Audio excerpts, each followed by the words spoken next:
사도신경으로 우리의 신앙을 함께 고백하도록 하겠습니다. 전능하사 천지를 만드신 하나님 아버지를 내가 믿사오며 그 외아들 우리 주 예수 그리스도를 믿사오니 이는 성령으로 잉태하사 동정녀 마리아에게 나시고 본디오 빌라도에게 고난을 받으사 십자가에 못 박혀 죽으시고 장사한 지 사흘 만에 죽은 자 가운데서 다시 살아나시며 하늘에 오르사 전능하신 하나님 우편에 앉아 계시다가 저리로서 산자와 죽은 자를 심판하러 오시리라. 성령을 믿사오며 거룩한 공예와 성도가 서로 교통하는 것과 죄를 사하여 주시는 것과 몸이 다시 사는 것과 영원히 사는 것을 믿사옵나이다. 아멘. 찬양하도록 하겠습니다. 찬송가 486장입니다. 486장 1절과 3절을 함께 찬양하도록 하겠습니다. 이 세상에 근심된 일이 많고 참 평안을 몰랐구나.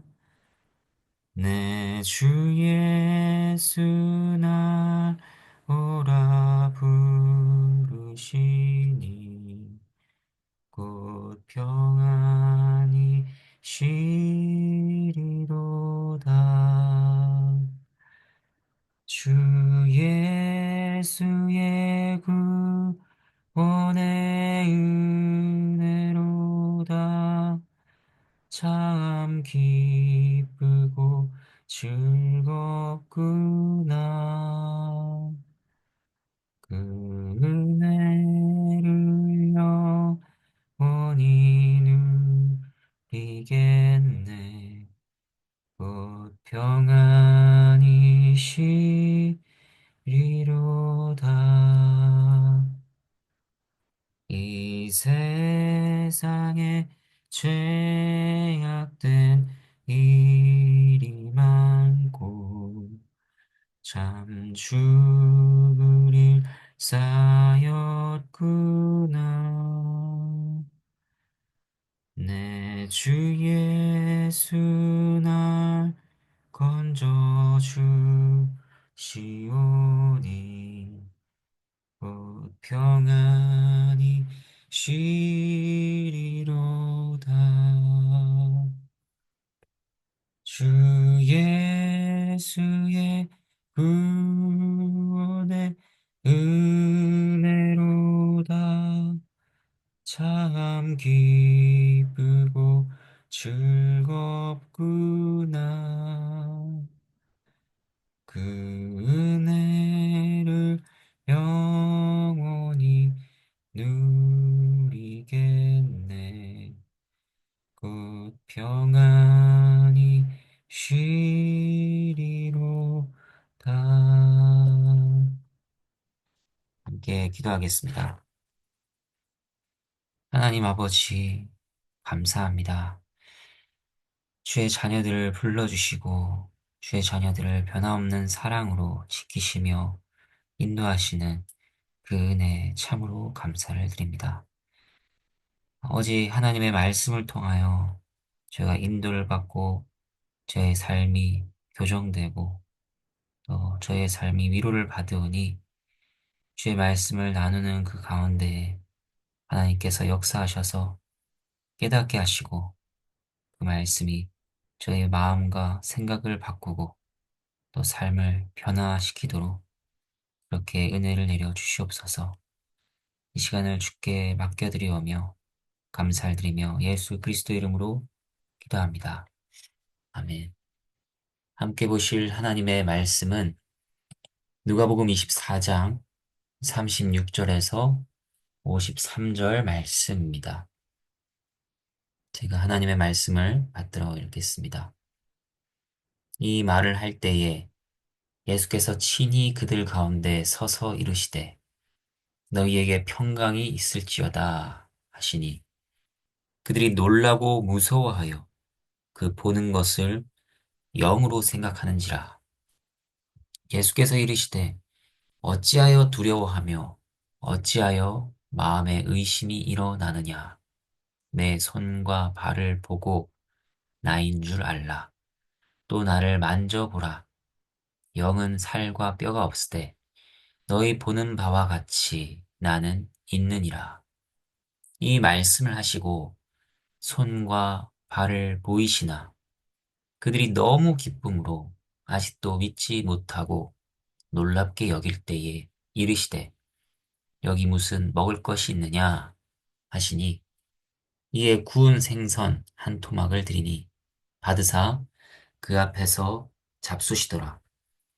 또 이르시되 내가 너희와 함께 있을 때에 너희에게 말한 바 곧 모세의 율법과 선지자의 글과 시편에 나를 가리켜 기록된 모든 것이 이루어져야 하리라 한 말이 이것이라 하시고 이에 그들의 마음을 열어 성경을 깨닫게 하시고 또 이르시되 이같이 그리스도가 고난을 받고 제3일에 죽은 자 가운데서 살아날 것과 또 그의 이름으로 죄사함을 받게 하는 회개가 예루살렘에서 시작하여 모든 족속에게 전파될 것이 기록되었으니 너희는 이 모든 일의 증인이라. 볼지어다 내가 내 아버지께서 약속하신 것을 너희에게 보내리니 너희는 위로부터 능력으로 입혀질 때까지 이 성에 머물라 하시니라. 예수께서 그들을 데리고 베다니 앞까지 나가사 손을 들어 그들에게 축복하시더니 축복하실 때에 그들을 떠나 하늘로 올려지시니 그들이 그에게 경배하고 큰 기쁨으로 예루살렘에 돌아가 늘 성전에서 하나님을 찬송하니라. 하나님의 말씀입니다. 하나님께 감사합니다. 예수님의 제자들은 자신들이 따랐던 주님께서 죽으신 일로 인해 슬퍼했습니다. 또 그들은 예수님을 끔찍하게 죽인 유대인들이 포악함으로 인해 두려워했습니다. 예수님과 같이 자신들도 잡힐까 걱정했을 것입니다. 그런데 그들이 모여 있을 때에 어떤 이야기가 오갔는가? 주님께서 다시 살아나셨다는 소식이 전해진 것입니다. 시몬에게 보이셨고 엠마오로 가는 두 제자에게도 나타나셨다는 소식이 전해졌습니다. 소식을 들은 자들의 마음이 어땠을까? 그들은 의심과 혼란을 겪었을 것입니다. 그것이 과연 사실일까? 도대체 무슨 일이 벌어지고 있는 것인가? 그러한 생각들을 하고 있을 때 주님께서는 그들 가운데 나타나셨습니다. 그리고 36절 그들에게 평강이 있을지어다 말씀하셨습니다. 너에게 평강이 있을지어다. 이 말씀은 일상적이며 평범한 인사를 건네시는 것처럼 보일 수 있지만 그 의미는 더 깊다고 할 수 있습니다. 이것은 그저 단순한 인사가 아닙니다. 또 단순히 유대인으로부터 잡힐까 두려워하는 자들에게 안심하라는 정도의 의미가 아니었습니다. 예수님의 죽음으로 절망하고 슬퍼하는 것에서 벗어나라. 그들의 육신의 안전이나 심리적인 평안을 의미하는 것도 아니었습니다. 그렇다면 무엇일까요? 그것은 더 근본적인 평강이라 할 수 있습니다. 예수님께서 전하신 평강은 그분의 부활과 관련이 있습니다. 내가 죄와 사망의 권세를 깨뜨리고 부활했다. 죄와 죽음을 이기고 그것을 무력하게 한 생명의 주로서 너희에게 전할 평강이라는 것입니다. 그것은 그 누구도 빼앗을 수 없는 평강이며 생명의 평강이라 할 수 있습니다. 또 그 평강의 성격은 어떤 것입니까? 아담과 하와 이래 하나님과 불화했던 자들이 그리스도 안에서 의를 얻고 하나님과 화목하게 되어 누리는 근본적인 평강인 것입니다. 그 평강이 너희에게 있을지어다. 부활하신 주님께서는 선언하셨습니다. 이것을 우리에게 적용한다면 어떻게 될까요? 우리가 바라는 평강을 예수님께서 말씀하시는 평강과 비교할 수 있을 것입니다. 세상의 모든 사람들은 평강을 바라고 있습니다. 평강은 필요 없다 말할 자는 결코 없을 것입니다. 육신의 평강, 나라의 평강, 여러 종류의 평강이 있을 것입니다. 하지만 세상에서 말하는 평강의 성격과 종류는 예수님의 평강과 본질적으로 다르다는 것입니다.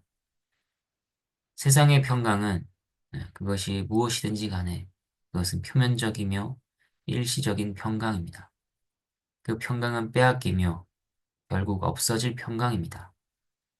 그리고 그들의 평강은 하나님과는 상관이 없는 것입니다.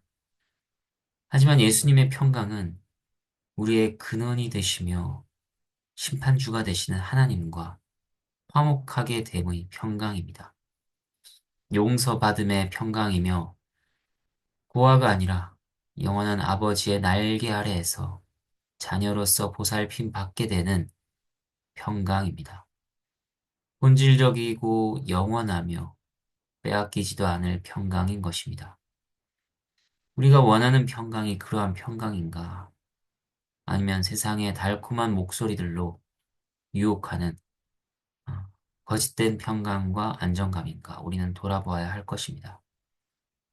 그리고 너희에게 평강이 있을지어다 말씀하시는 주님의 말씀에 귀 기울이며 그에게서만 평강을 찾고 우리는 아멘 해야 할 것입니다.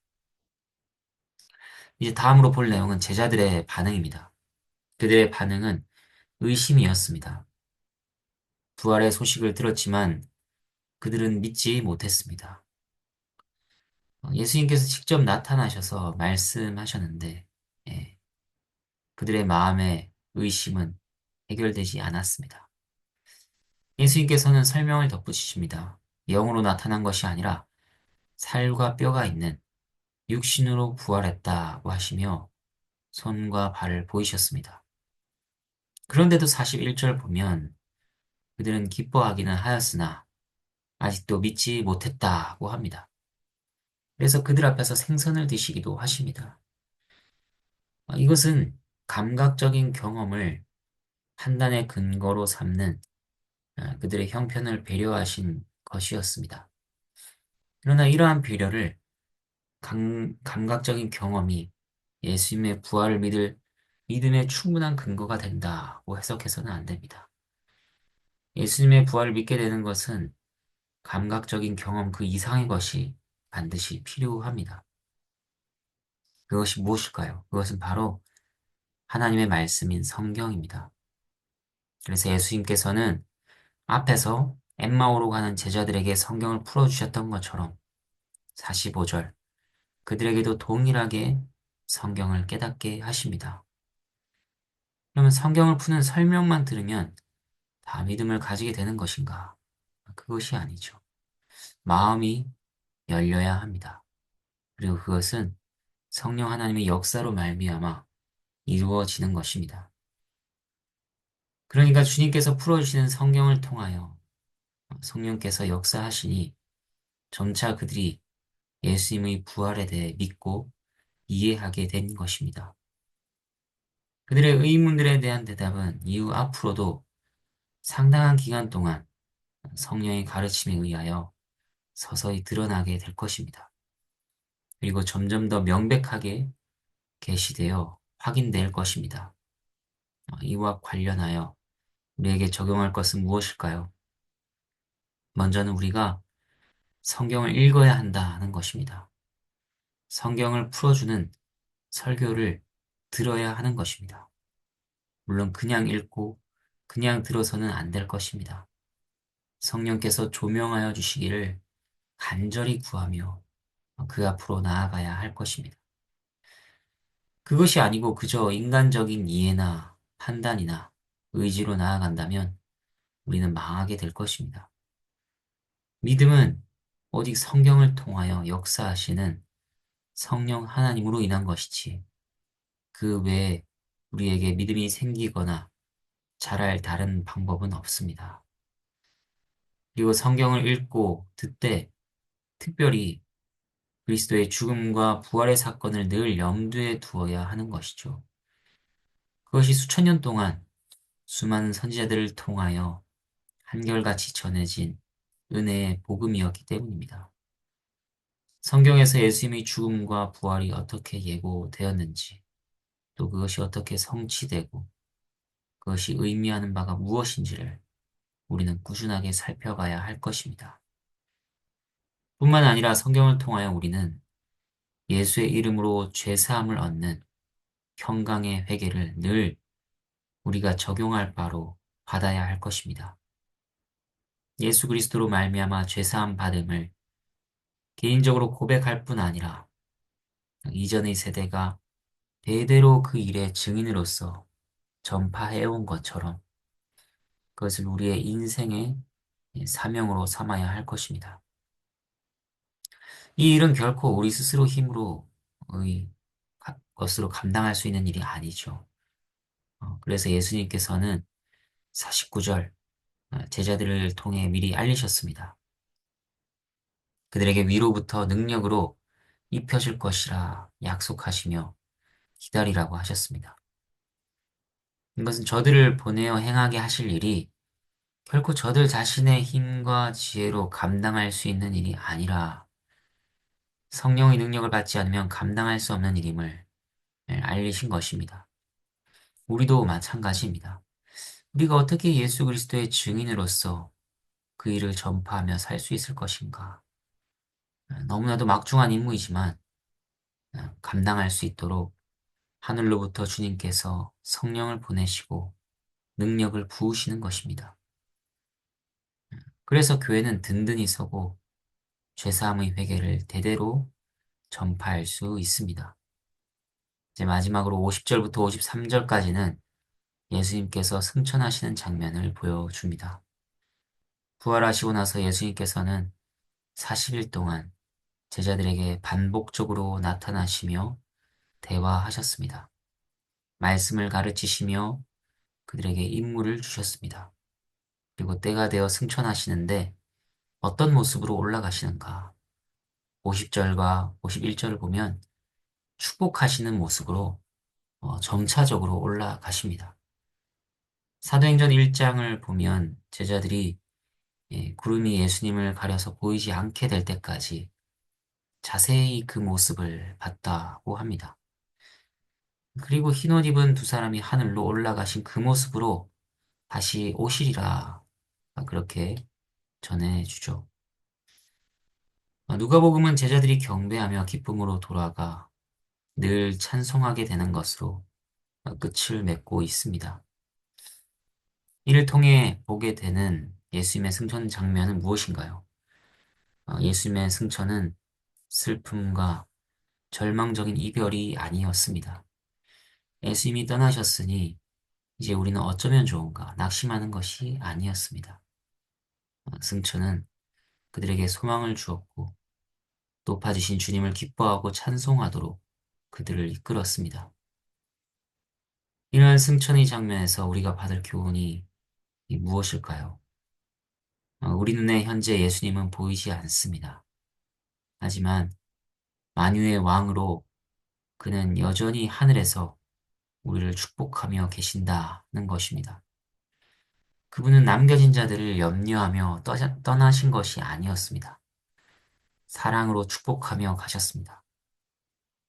예수님께서 하늘에서 여전히 우리를 축복하는 모습으로 계시는 것을 우리가 믿고 마음속에 상상할 수 있을까요? 그것은 우리가 살아가는 동안 우리에게 힘과 위로를 줄 것입니다. 그는 우리에게 복을 베푸시는 주님이십니다. 또한 승천하신 주님으로 말미암아 우리는 하늘을 바라보며 살도록 교훈받습니다.